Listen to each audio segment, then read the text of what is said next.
These jobs are so brutal, so disgusting, and so dangerous that you'll want to make love to those spreadsheets for eternity. Number 1, whipping boy. Imagine getting beaten up because someone else decided to throw a tantrum. Welcome to the life of a whipping boy, where taking hits for royal brats was all in a day's work. In the grand courts of England, princes were deemed too precious to be disciplined directly. So, whenever little Prince Fancy Pants refused to study or misbehaved, another kid, a whipping boy, was dragged in to take the beatings. The logic behind this? The prince, in theory, would feel so guilty watching his friends suffer that he'd think twice about acting up again. Spoiler, that rarely worked. Talk about the ultimate scapegoat gig. So next time you feel unfairly blamed for a coworker's mistake, just be thankful that no one's summoning a royal executioner to whip you senseless on their behalf. At least you get to complain about your boss. Whipping boys didn't even have that luxury. Number 2, chimney sweep. If you think chimney sweeps were all fun and games like in Mary Poppins, you're in for a rude awakening. In 19th century England, being a chimney sweep meant crawling into narrow, filthy chimneys filled with soot. And who did this dangerous, disgusting job?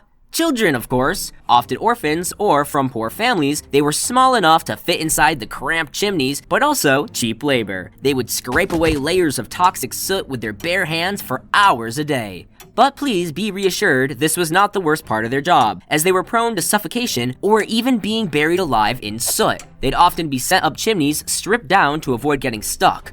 The reward? Inhaling ash and dust that destroyed their lungs, leaving many with chimney sweep's carcinoma, a type of cancer. Not to mention the burns from hot chimney walls, or the fact that some kids simply got stuck and suffocated. It was essentially a deadly game of hide and seek, where you hide in a chimney and the seeking part was hoping someone would pull you out before you died.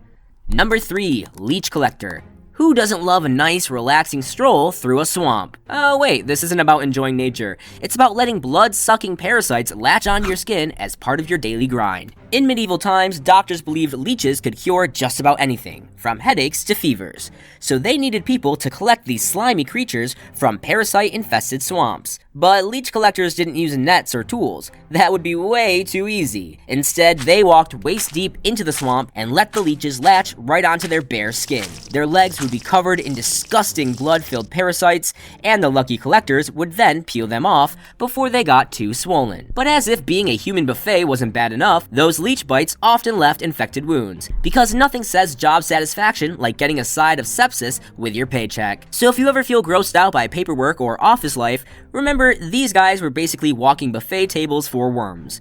And no, there wasn't any health insurance for those festering wounds. Number 4, Fuller, wool worker. Think doing laundry is a pain? Imagine your washing machine being replaced with a giant tub of human urine.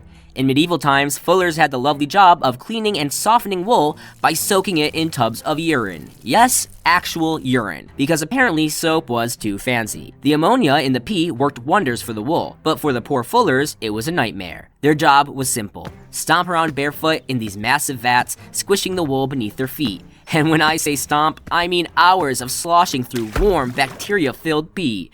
Those guys must have hated people who ate asparagus. Unsurprisingly, this led to all sorts of nasty infections and skin ulcers. If the health hazards weren't enough, the smell was enough to knock out anyone within a 10-foot radius. No one wanted to sit next to a fuller at dinner. Picture it, a full day of sloshing around in vats of pee, and then heading home reeking of, well, urine. Bath? What bath? You'd be lucky if you didn't smell like a medieval public restroom for the rest of your life. But wait, because the next job still involves urine, but might be worse. Number 5, Tanner, leather worker.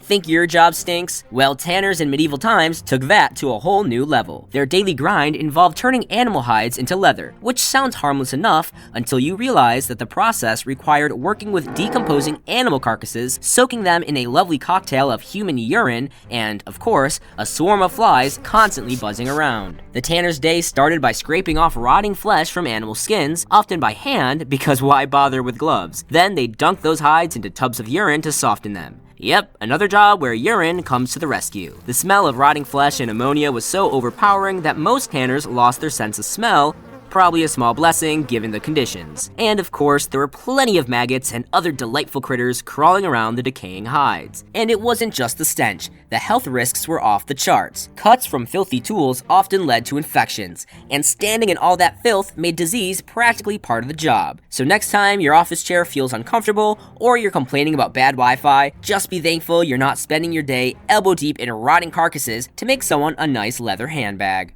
Number 6. Castro Pretoria Cleaner. If you think cleaning up after a wild night out sounds bad, imagine scrubbing up after a group of Roman soldiers. Castro Pretoria cleaners had the job that no one wanted, being the janitors of the Roman barracks, a place where the mess wasn't just spilled drinks and dirty laundry. Their daily duties: blood-soaked bandages, rotting corpses, and overflowing latrines that were, shall we say, less than pleasant. After every battle, the barracks were left looking like a butcher shop from hell. Floors slick with blood, injured soldiers groaning, and occasionally a rotting body or two that hadn't been dealt with yet. And let's not forget the latrines, which, when not maintained, turned into cesspits of human waste. And who had to deal with all of it? That's right, the trusty cleaner. But at least they weren't just on duty, unlike the next job. Number 7. Castle Gong Scorer. Ever had a job so bad you had to wade through waist-deep human waste? Meet the Castle Gong Scorer, medieval Europe's official toilet cleaner.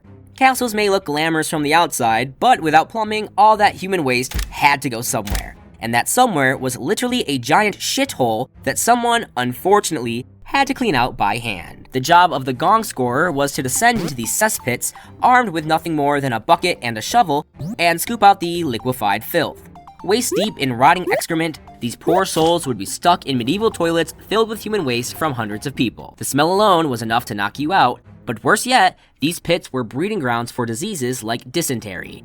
One wrong step and you'd be face first in a pool of liquefied feces. It's like the worst version of a mud bath imaginable, where the warm mud is replaced and you're soaking in, well, organic material. And just to make things more dangerous, these pits often overflowed, meaning you had to clear them out regularly unless you wanted a medieval bathroom disaster on your hands. I bet cleaning the toilet after your roommate doesn't seem so bad now. Number 8. Executioner's Apprentice. Think your unpaid internship is bad? Try being an executioner's apprentice, where the perks include cleaning up after beheadings, scrubbing down bloody axes, and hauling away mutilated corpses. In medieval times, the executioner was a man with a certain reputation, but someone had to do the dirty work, and that's where the apprentice came in, doing all the worst parts of the job without any of the glory. As the apprentice, you weren't swinging the axe. You were the poor soul responsible for sharpening it, cleaning it, and dealing with the aftermath. That meant wiping up blood from the execution site and disposing of the bodies, which were often stiff, mutilated, and still oozing from their final moments. And let's not forget those heads on spikes. They didn't stay fresh forever. You'd be the one pulling them down once they were, shall we say, past their prime. It was like working in the world's grimmest butcher shop, except instead of meat, you were handling freshly decapitated heads and fountains of blood, and the smell of death was a constant part of your life. Feeling better about your job now? You should be. At least you've got health insurance, a lunch break, and the ability to shower after a long day. These poor souls didn't even get a clean pair of shoes after wading through human waste or peeling leeches off their skin.